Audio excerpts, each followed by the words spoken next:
नमस्कार, मैं हूं प्रमोद मल्लिक और आप देख रहे हैं सत्यहिंदी.com। आज हम बात करेंगे पश्चिम बंगाल की मुख्यमंत्री ममता बनर्जी पर। एक महत्वपूर्ण सवाल ये उठता है कि क्या ममता बनर्जी विदेश नहीं जा सकती हैं? क्या पश्चिम बंगाल के मुख्यमंत्री के विदेश जाने पर रोक लगी हुई है?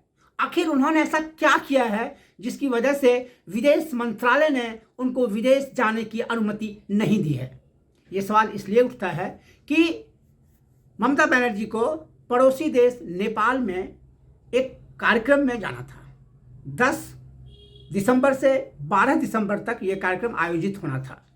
ये कार्यक्रम नेपाली कांग्रेस ने आयोजित किया था, जो वहाँ भी मुख्य विपक्षी दल है। उसमें ममता बनर्जी को आमंत्रित किया गया था, लेकिन ममता बनर्जी ने जब विदेश मंत्रालय से इसकी अनुमति मांगी तो उन्हें इसकी अनुमति नहीं दी गई। कारण भी नहीं बताया गया।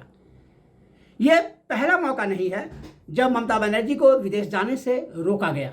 इसके पहले और भी इस तरह की कई घटनाएं हो चुकी हैं।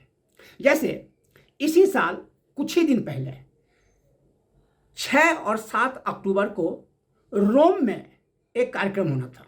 वहाँ डेमोक्रेसी पर आधारित एक कार्यक्रम था जिसमें ममता बनर्जी को बुलाया गया था। विदेश मंत्रालय ने उन्हें वहाँ जाने की अनुमति नहीं दी। इसके पहले 2018 में अमेरिका के शिकागो में एक कार्यक्रम था।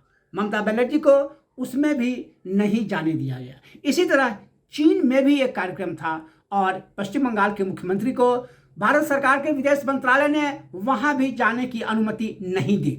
इस तरह हम देखते हैं कि नेपाल, अमेरिका, इटली और चीन, ये एक के बाद एक 4 देश की यात्राओं को ममता बनर्जी को इसलिए रद्द करना पड़ा कि विदेश मंत्रालय उसकी अनुमति नहीं दी और विदेश मंत्रालय ने इसकी कोई खास वजह भी नहीं बताई।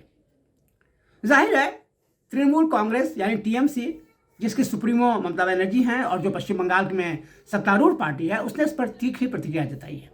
और टीएमसी के नेता तापस राय ने यह कहा है कि बीजेपी पश्चिम बंगाल चुनाव में हार जाने का बदला ले रही है। आपको याद दिला दें कि पश्चिम बंगाल में विधानसभा का चुनाव हुआ था और उस चुनाव में बीजेपी को पहले की तुलना में ज़्यादा सीटें आई, लेकिन पूरा जोर लगाने के बावजूद बीजेपी वो चुनाव हार गई और तृणमूल कांग्रेस एक बार फिर विजेता बनकर उभरी और ममता बनर्जी एक बार फिर मुख्यमंत्री बनी। इसे इस रूप में देखा गया है कि वह बीजेपी की और प्रधानमंत्री नरेंद्र मोदी की निजी हार थी, क्योंकि उस चुनाव प्रचार को बीजेपी और रूलिंग पार्टी के दूसरे लोगों ने और खुद प्रधानमंत्री ने उसी रूप में ऑर्गेनाइज किया था, उसी रूप में पिच किया था और ममता बनर्जी पर राजनीतिक और निजी हमले उसी तरह किए गए थे। उसके बावजूद उस चुनाव में बीजेपी हार गई।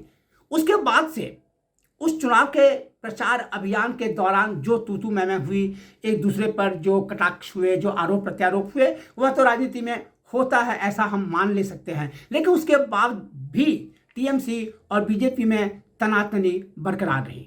और इसे हम ऐसे समझ सकते हैं कि पिछली बार जब ममता बनर्जी दिल्ली आई तो उनका मूल मकसद ये था कि वो बीजेपी के खिलाफ एक मोर्चा बनाने की कोशिश करें और उसमें उन्होंने तमाम राजनीतिक दलों से मुलाकात की थी। उसके पहले भी वो एक बार आई थी और उसमें भी उन्होंने तमाम गैर बीजेपी नेताओं से मुलाकात की थी और एक 2024 के चुनाव को देखते हुए एक मोर्चे के, विपक्षी मोर्चे के गठन की कोशिश की थी। वो कितना कामयाब होगा ये तो बात की बात है, लेकिन इससे ये एक संकेत लगता है कि बीजेपी ममता बनर्जी को निशाने पर लगातार क्यों रख रही है। इसे हम ऐसे भी समझ सकते हैं कि पश्चिम बंगाल के मुख्यमंत्री जब पिछली बार दिल्ली आई थी तो उन्होंने प्रधानमंत्री नरेंद्र मोदी से मुलाकात की मुख्यमंत्री के हैसियत से, और उन्होंने उसमें जो बीएसएफ यानी बॉर्डर सिक्योरिटी फोर्स के कार्यक्षेत्र को 20 किलोमीटर से बढ़ाकर जो 50 किलोमीटर कर दिया गया है उसका विरोध किया था, ऑफिशियल विरोध किया था और कहा था कि ये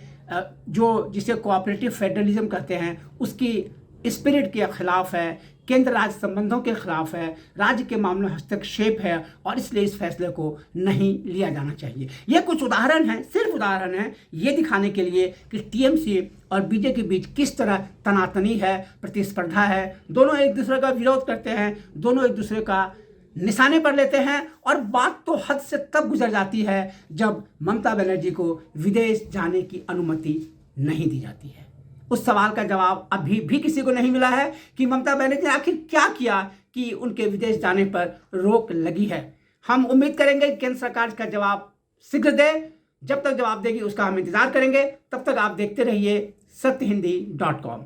आप हमारे फेसबुक पेज को लाइक करें, फॉलो करें, हमारे ट्विटर अकाउंट को फॉलो करें, सब्सक्राइब करें हमारे यूट्यूब चैनल को, देखते रहें सत्यहिंदी.com और हमारे सत्य हिंदी के ऐप को भी डाउनलोड करें जो बिल्कुल मुफ्त है और इसी वीडियो के डिस्क्रिप्शन में जिसका लिंक लगा हुआ है। तो डाउनलोड कीजिए उसको और देखते रहिए सत्यहिंदी.com।